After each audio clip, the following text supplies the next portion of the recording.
Theresa May is right. The UK is unique in the way it's tackling extremism.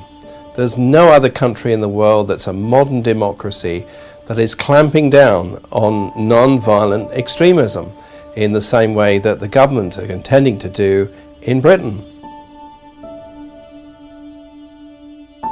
Non-violent extremists are people who are committed to non-violence.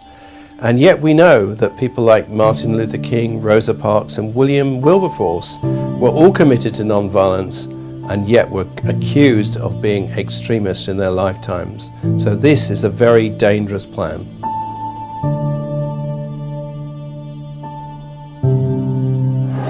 That woman with the glasses is Liberal Iqra Khalid. It's hard to tell if she's happy or just relieved that her motion passed.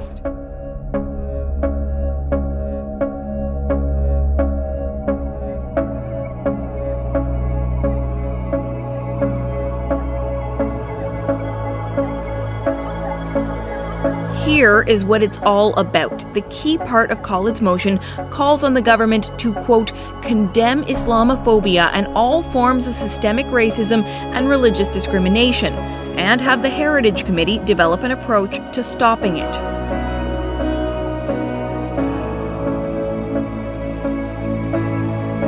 New details now about that terror north of the border. A fatal shooting at a mosque in Quebec City.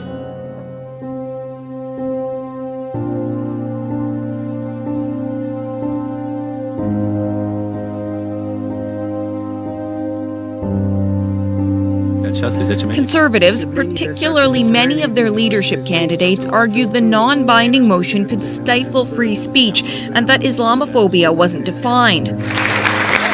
The Liberals lined up behind Khalid's motion and refused to support a conservative motion that condemned prejudice against all religions.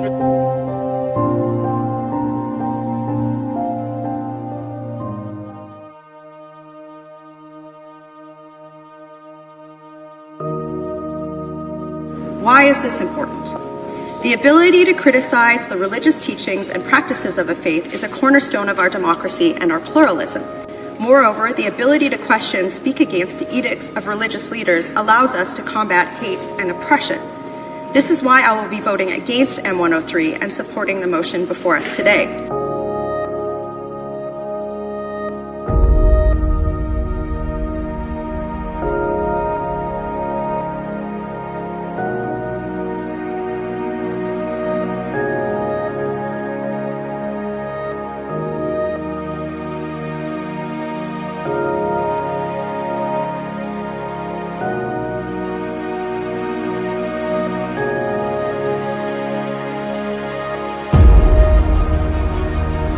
It's what the far right and jihadists have in common, a craving for an all-out war of civilizations. Now, the motive of the gunman who shot up the Grand Mosque in Quebec City. It is unfortunate that this motion has divided so many communities, he said.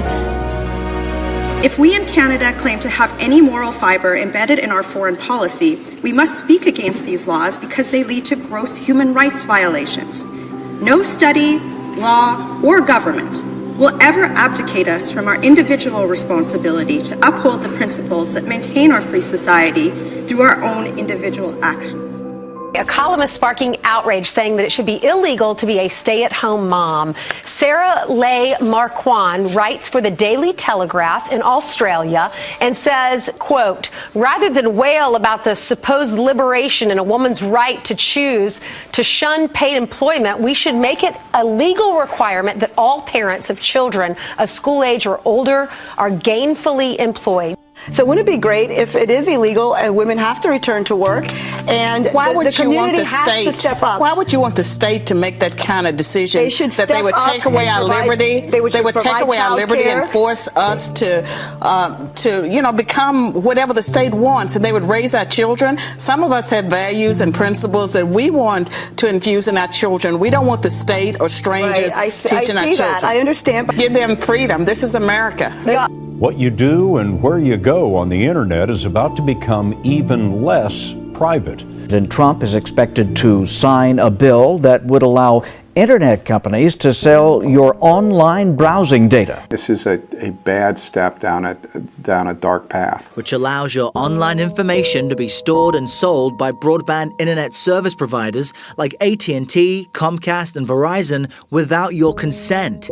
Some of the information internet service provider sites are collecting from you: your browsing history, online shopping habits, even apps and GPS history on your cell phone can now be up for sale. What's so upsetting about this is there isn't a whole lot that consumers can do. It's all there, from your Google searches to video chats and even to smart products that connect to the internet. I have a simple question. What the heck are you thinking? What is in your mind?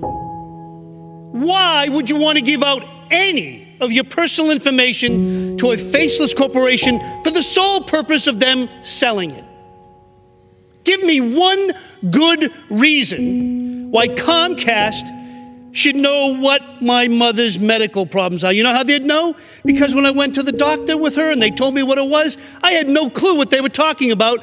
I came home and I searched it on the net. And I searched the drugs that she was taking. The same with my children. Just last week, I bought underwear on the internet. Why should you know what size I take? Or the color? Or any of that information? We're just afraid that ISPs are going to turn the creepiness up to 11. My phone number, my social security number, my credit card number, my passwords, everything is mine. And yet, you just want to give it away. Companies like Google and Facebook already save and sell user information.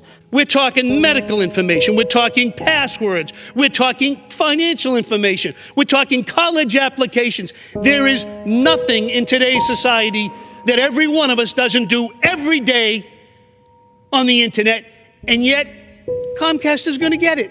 You can always opt out by contacting the internet service provider and saying you don't want your data to be sold.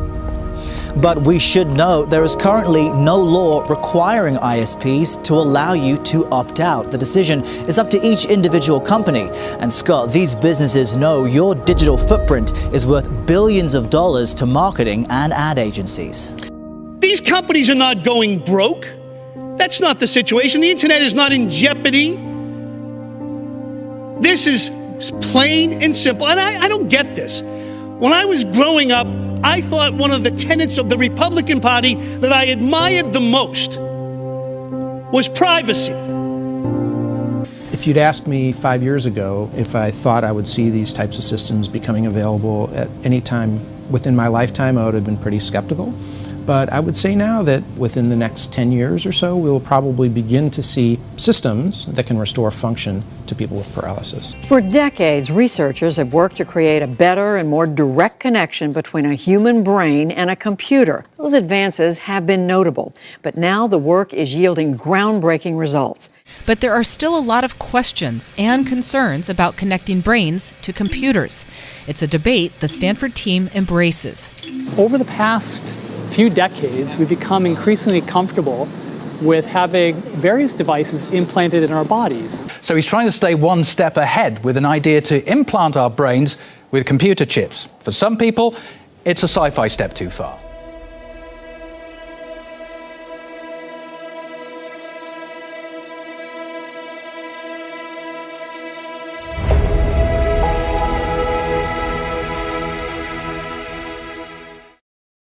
So what is it about Hillsong United's music that grabs people, do you think?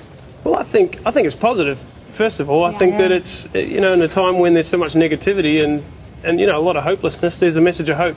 Hillsong United are absolute superstars, with album sales topping 16 million, multiple #1 singles. Turn my eyes to see your face, so my fears surrender.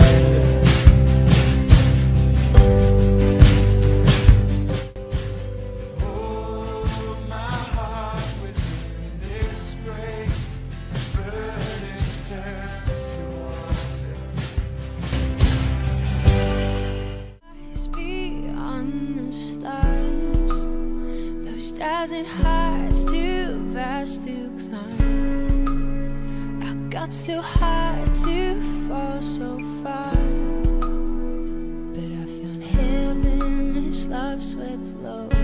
My heart beating, my soul breathing. I found my life when I laid it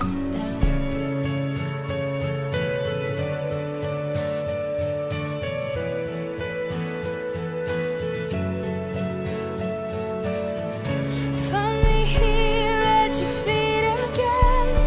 Everything I am, reaching out, I surrender. Come sweep me up in your love again, and my soul will dance on the wings of forever. My heart beating, my soul breathing. I found my life when I laid it down. Upward falling, spirit soaring. I touch the sky when my knees hit the ground. My heart beating, my soul breathing. I found my life when I laid it down. Upward